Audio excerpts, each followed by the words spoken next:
Hello, hi guys! Magandang hapon sa inyo lahat. This is Chino Rodriguez from Esagadi Channel, a faith healer o Zamatarder. So ngayong hapon, natatigan natin ang nagsasabihin sa inyo ng ating mga gabay.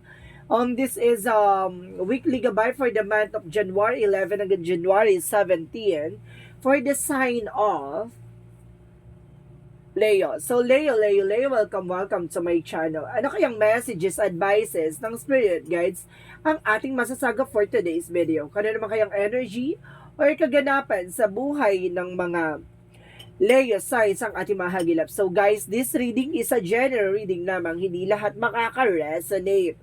Kunin lamang po ang makaka-relate sa inyo and comment down below kung kaninong energy ang ating nasaga. And of course, don't forget to like and subscribe my channel and hit notification bell for more videos update. And of course, maraming salamat po sa mga walang sawang pagsuporta sa aking channel, lalo-lalo na hindi nag-skip ng ads. Naway pagpalain po kayo ng Just at May Kapal, siksik liglig nag-uumapaw ang biyayang manimbalik sa inyo. And of course, kumapit ka na dito na ang mensahe sa iyo ng ating mga gawin for the sign of Leo. Angel Spirit Messages, give me an information. Ano kayang messages ang masasagap natin for today's video para sa mga kapatid nating Leo signs? So, there's a Two of Swords. So, there's an indecisions, no? May mga bagay dito na pahihirap, na parang nahihirapan ka magdesisyon. Or sinasabi dito, there's an information na parang kailangan mong pagpilian ng maayos or kailangan mong pag-isipan ng maayos, no? And because there is a tower moment, so there's a sudden changes. So there is a chaos, or some of you there is destruction or disaster, or there's a trauma. So kaya ka nahihirapan mag-decision kasi parang na-trauma ka na sa mga bagay na nangyari sa'yo from the past. So let's see what is additional messages. Because there is a two of wands, so there is a two paths. So may mga bagay or choices ka na kailangan mo na pag-desisyonan, no? So ibig sabihin kailangan mo nang piliin or kailangan mo na mamili this time. Because there is Knight of Cups, so there's an offer. So there's a romance proposal, offer, invitation, taking action or something. Kumbaga na sinusunod ang iyong puso, no? Ng iyong puso, yung nararamdaman mo. Follow your heart. And because there is the Three of Cups. So there's a celebration coming in for you. May celebration ka din dito, no? Na magdadala sa inyo reunion or reunites. And because there's a Seven of Pentacles, so there's a harvest time. At the end of the time, kumbaga mag-harvest ka naman daw lahat ng mga bagay na pinaghirapan mo. And because there's Nine of Pentacles, so there's a practicality. Ibig sabihin maging practical ka sa magiging decision mo. So let's see what is the Tower moment. And of course, there's a Queen of Pentacles. So, there's an abundance. So, mayroon dito kasaganahan. So, sinasabi sa'yo dito, kumbaga may mga biglang pagbabagong magaganap dito. No? Kumbaga, sinasabi sa'yo dito na kailangan mo maging matapang sa mga desisyon. Kumbaga, may mga bagay na nangyari sa'yo sa mga nakaraang panahon na, or nakaraang linggo, or nakaraang buwan, or nakaraang taon na, kumbaga, nagbigay sa'yo na something na pagkalungkot, pagkasira, or trauma. And kasi sinasabi dito, kailangan maging mature and grounded ka. Be practical sa kung ano man ang meron kapag dating sa finances. So, let's see what is the Two of Wands. And of course, there's the Full card. So, there's a choices na kumbaga there's a leap of faith, no? Para sinusubukan ng pananampalataya, tiwala mo dito. Or either there's a progress, no? Kumbaga dapat, kumbaga pipili ka or something, kumbaga there's a choice. And of course, parang titignan mo yung better side of situation or something lighter side of situation. Kumbaga titignan mo yung magiging possibilities bago ka magdesisyon, no? Kumbaga there's a process and progress na magaganap. And of course, there's a Knight of Cups. So, there's a wish fulfillment. Unti-unti na matutupad yung mga pangarap mo dito, no? Additional messages for Three of Cups. And of course, there's Magician. So, there's a manifestation. May mga bagay na mamamanifest ka na dito, no? May mga bagay na matutupad ka na dito. At there's a celebration coming in for you. So, let's see what is the Seven of Pentacles. And that there is a Five of Pentacles. So, there's a financial loss or something, poverty. So, sinasabi sa'yo dito, lahat ng mga paghihirap or sakripisyo na nangyari sa'yo, or kagipitan, or kumbaga nabaong ka sa utang, o nabaong ka sa problema, sinasabi sa'yo dito, kumbaga, kailangan mo mag-invest or something na, yung mga bagay na lahat ng sacrifices mo ay may matatamo kang, kumbaga, good outcome. So, let's see what is the Two of Swords and the Nine of Pentacles. So, there is a Nine of Swords. So, there is a success driven. So, unti-unti ka na rin magsasuccess dito, no? Kumbaga, basta sinasabi maging wise ka sa magdidesisyon mo at maging matalino. And the Seven of Wands is a protection. So, ibig sabihin nito, protection naman yung grounds mo, protection mo yung sarili mo, no? Laban sa iyong sarili. No, kumbaga ang kalaban mo dito sarili mo. Kasi marami ka kasing mga self-sabotage na nagaganap dito. So let's see what is the Two of Wands and the Full card. So there's a Two of Pentacles. So there's a balance. So ito sabi na maging balanse ka sa lahat ng pagkakataon, no? Pagdating sa material, physical, emotional, and spiritual, and love life, so kailangan mo maging balance. So let's see what is the Nine of Cups and the Nine of Cups. The Knight of Cups and the Nine of Cups. So there's a Hermit card. So there's a soul searching, no? May mga bagay na maglilinaw na sa'yo about sa spirituality. Kumbaga magbibigay sa'yo ng enlightenment dito. Masasagot ang mga katanungan mo. Even yung mga tanong mo sa sarili mo. And because there's a Six of Pentacles, ibig sabihin dito magtutuloy-tuloy na raw tong celebration at the same time magtutuloy-tuloy na raw yung finances kasi there's a giver receiving something by the universe and there's a power. No? Kumbaga, you have the power to create something na new or something na magdadala sa'yo ng tuloy-tuloy na financial windfall. So let's see what is the Seven of Pentacles and because the Five of Pentacles. Additional messages. And because there's an Eight of Wands. So there's a fast communication, the fast travel. So ibig sabihin dito may gala or something travel ka dito or some of you guys, kumbaga, may tuloy-tuloy na mensahe sa iyo dadala sa iyo ng something progress or improvement, no? So let's see what is additional outcome. So there's a Page of Swords. So get more information. Na marami ka pang kailangan malaman and there's the Lovers. So there's a partnership and unified love. So there's a major changes na naman gaganap dito. Kumaga, parang paalala sa'yo dito na maraming pagbabago magaganap dito na magdadala sa'yo ng recovery for finances, financial windfall, there's an offer by spiritual, and there's a choices that you need to take and you need to be wise, and of course, sa dito protect your power, protect yourself, and of course, take time to make a decision, and of course, ang pinaka-outcome is, kumbaga, getting to know each other, and of course, sabi dito, and of course, kumbaga, there's an improvement, no, pagdating sa inyong dalawa. Additional messages for career. For career is there's the World card. So there's a travel. May travel ka dito at the same time there's the Wheel of Fortune. Ibig sabihin there's a good luck coming in for you. May papasok na swerte dito. It's either dito sa ibang bansa or sa bansang to. And of course the Wheel of Fortune is there to clarify na may swerteng papasok sa iyo. So let's see what is additional messages for love life. So there's a Nine of Wands. So there's a resilience. So kailangan mo maging tahimik lang. Hindi mo kailangan maging bulgana pagdating sa relationship. Pero low-key lang kayo for today's video. And there's a Ten of Cups. So there's a happiness. Kasi kumbaga mas maganda ngayon tahimik lang kayo, masaya kayo kaysa naman yung nagpo-post kayo sa social media, mga ilang araw nag-aaway na kayo kasi there's an evil eye na kumbaga may mga tao na iinggit na kumbaga humihiling ng pag-aaway paghihiwalay nyo, ganun. So let's see what is additional messages for health. Sa health mo naman there's a justice. So there's a information na magdadala sa ng balance, no? Kumbaga may hustisya dito pagdating sa health issues mo. And that Ten of Wands, so there's a burden. Of course, marami ka na nararamdaman dito dahil sa mga responsibilidad na naranasan mo. Kumbaga, ngayon binabawi ang ka na ng eksena. So sinasabi dito, there's a cause and effect sa situation. Lahat, kumbaga, nagkaroon ka ng, kumbaga, lahat ng mga nararamdaman mo, base yan sa mga naging sakripisyo at masyado mong inabuso yung katawan mo. So, let's see what is additional messages for Magical Fairy messages.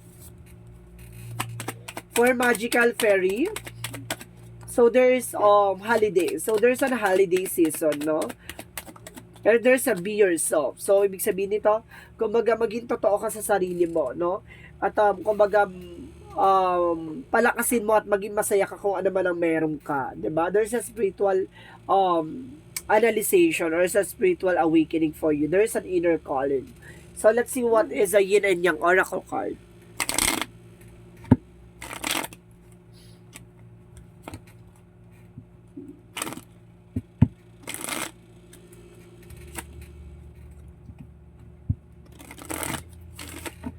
Let's see what is the Yin and Yang Oracle card. So there is a truth expression, no? Malalaman mo ang katotohanan dun mismo sa salita or sa mga expression mo. Yung feelings mo ilalabas yan. And there's an heart. Iwasan mo yung pagiging aggressive, no? And there's a receive. Marami ka matatanggap. There's an open. So marami ka matatanggap na blessing or opportunities kasi may swerte nga dito papasok. So let's see what is Archangel Raphael messages. Archangel Raphael messages for you is a second opinion. So, kailangan mo ng pangalawang opinion. Na may mga tanong ka siguro na kailangan mo ng second options. And there's an acceptance. May mga bagay na kailangan mong tanggapin. So, let's see what is the chakra messages. So, there's a vanity. So, iwasan mo yung mga walang kabuluhang bagay. Yung mga luho-luho, iwasan mo yan. And there's an acceptance. May mga bagay na kailangan mo talagang tanggapin. There's a double acceptance dito na sinasabi na kailangan mo tumanggap. No, it's either ng pagkatalo o yung mga bagay na kailangan. Kumbaga, takot kasi, ay parang ano ka siguro, no? Kumbaga, ayaw mo ng rejection o ayaw mo ng ng pinagsasabihan ka. So, yung sinasabi sa'yo dito na be open to yourself. And of course, be acceptance, no? And there's a passion. So, ibig sabihin, kumbaga may passion ka dito, guys. O gawin mo yung mga bagay na alam mo nga, kinahiligan mo. So, let's see what is Archangel Michael. Sinasabi ni Archangel Michael is the romance angels are helping you. Pagdating sa relasyon, ay tutulungan ka ni ating Archangel Michael. And of course, there's a make a commitment. No, kung gusto mo yung ginagawa mo, make a commitment. Diba? So, let's see what is the romance angels. Romance angel represent it is safe to you for to love. Ibig sabihin, pagdating sa pagmamahal, no? Safe ka daw kapag nagmamahal ka kasi, kumbaga, tumataas yung energy mo, no? May mga bagay na nagagawa ka na parang hindi mo ine-expect na magagawa mo pala. So, let's see what is additional messages. So, there's a relationship. So, some of you, there's a relationship, ha? And there's a judgment. So, there's a uniqueness. No? May mga bagay dito na parang, di ba, iba-iba tayo ng mga eksena, iba-iba ng mga pinagdadaanan, pero sinasabi dito, you have your own uniqueness. So, let's see what is additional messages. Additional messages for angel spirit guides. So, there's a let go and strength card. So, sinasabi na let go, may mga bagay na kailangan mong i-let go. May mga bagay na kailangan mong pakawalan or tanggapin, no? Kasi may mga bagay tayo na kumbaga, may mga bagay na nawawala or may mga bagay na umalis, ganun talaga. May mga bagay dito na kailangan mong magtumanggap at kailangan mong bumitaw kasi kumbaga nakahata ka ng negatibo dito dahil sa nakaraan na to. And there's a strength card na kailangan mong maging matapang, maging malakas. At the same time, you're on the right path. Nasa tamang direction ka, nasa tamang wisyo ka. Napanood mo tong reading na to, kumbaga kailangan mong tanggapin yung mga bagay na wala na. So, let's see what is the romance angels. Romance angel represent work through your fears. So, kailangan mo labanan ang takot at pangamba mo. And there's a be bold and make the first move. So, kailangan mo maging transparency sa mga tao na sa paligid, even yourself. Kasi, kumbaga, hindi ka alis sa situation mo kung hindi ka mag-first move. Kung hindi ka magti-take ng action. And there's a trust na magtiwala ka, no? Magtiwala ka sa lahat na nangyayari sa'yo. And because there's a yellow by flexibility. Kailangan maging flexible ka sa lahat ng tao, sa lahat ng kaganapan sa buhay mo. Hindi ka pwede maging one-sided lang. Kailangan open ka in all aspects. And there's a dandelion by empowered and perseverance. So, kailangan mo magtiyaga sa mga bagay-bagay kung ano man na meron ka. Darating yung araw ng mga bagay na meron ka, kumbaga mag-grow yan at magkakaroon ng expansion. May mga bagay man na wala ka ng hinangad mo sa mga bagay na susunod, kumbaga makukuha mo rin yan on the right path. Huwag ka masyadong magmadali. And there's a brown dolphin, kumbaga enjoy your life from the fullest, no? Mag-enjoy ka lang sa mga ginagawa mo. Diba? The more na nag-enjoy ka, the more na hindi mo namamalayan, nakukuha mo na pala yung mga bagay na gusto mo.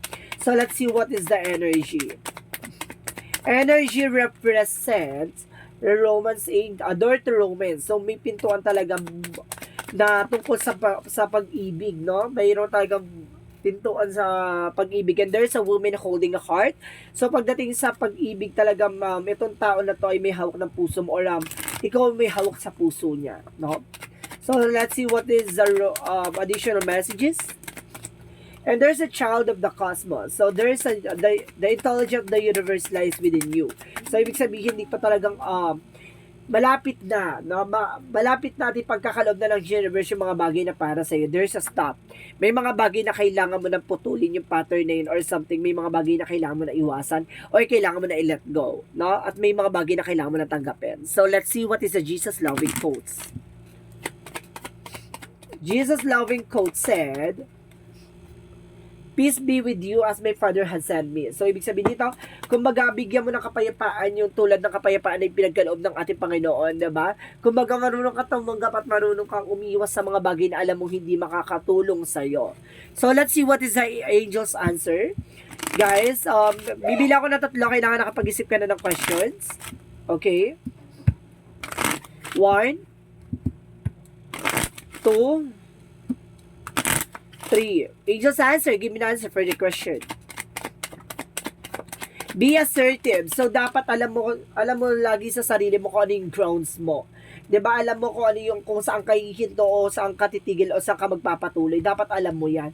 And because in the near future, no, nalalapit na yung mga bagay na para sa'yo, no, sa mga susunod na panahon. And there's a yes, no? Kumbaga, may yes sa sagot sa mga tanong mo. So, let's see what is the angel's number. Angel's number represents, there's a 20, I am a harmonious. You relate to the others on the almost cosmic levels. You are dedicated to build harmonious relationship of all kinds. You have the ability to persuade others to your point of view by using gentle means. So, ibig sabihin dito, kumbaga may mga bagay dito parang kaya mo silang dalhin sa kung ano man ang gusto mong ipunto. Yung mga bagay na gusto mong ihatid, no? Kumbaga nauunawaan yung mga bagay-bagay na gusto mong sabihin at gusto mong ipakita. No? So, let's see what is the messages of life. So, there's a love of fears. So, sinasabi dito, guys, I re-announce my pain. I release my resistance. Today, I choose to reside in the light of my being. I rise up above boldly and ask for the understanding that will free me of my duality. My prayers are heard, and God sends angelic help so that love and peace find their way to me when I open my eyes, love and fear. So, ibig sabihin dito, kumbaga, bibigyan ka ng kapayapaan, bibigyan ka ng pagmamahal sa isip at salita sa gawa. Gagawa yung bagay na, gagawa yung Panginoon at gagawa ng ang ating mga gabay ng paraan para ipahatid sa iyo ang mensahe nila sa iyo. Sa lahat ng mga nangyayari sa iyo, kailangan mong pakawalan ang nakaraan at kailangan mong i-embrace ang kasalukuyan. Kasi kapag kumbaga, nabulok ka sa nakaraan, hindi ka makakaalis sa sitwasyon mo. At kung ano man yung kinagagalawan mo, hanggang dun ka na lang, hindi ka makakaalis sa situation mo. Kumbaga, walang improvement na magaganap sa'yo. At sinasabi sa'yo dito, kailangan mong pakawalan at tanggapin yung mga bagay na hindi para sa'yo. At may mga bagay na nawawala na kailangan mong tanggapin. So, this is a weekly gabay for the month of January 11 hanggang January 17 for the sign of Leo. So, Leo, maraming salamat for your wonderful reading. So, once again, this is Chin Rodriguez from Masagari Channel, a faith healer, also mata reader. And of course, guys, maraming salamat sa mga walang sawang pagsuporta sa aking reading. And of course, sa mga sumusuporta at gumagabay dito sa aking mensahe, guys, maraming salamat po. And of course, lalo na yung hindi nag-i-skip ng ads, maraming salamat po. Pagpalain po kayo ng Diyos at may kapal. Siksik liglig na gumapo ang biyayang manumbalik sa inyo. And of course, once again, this reading is a general reading lamang. Hindi lahat makaka-resonate. Kunin lamang po ang makaka-relate sa inyo and comment down below kung kaninong energy ang ating nasaga. Maraming salamat and see you in the next video. Bye-bye and babush!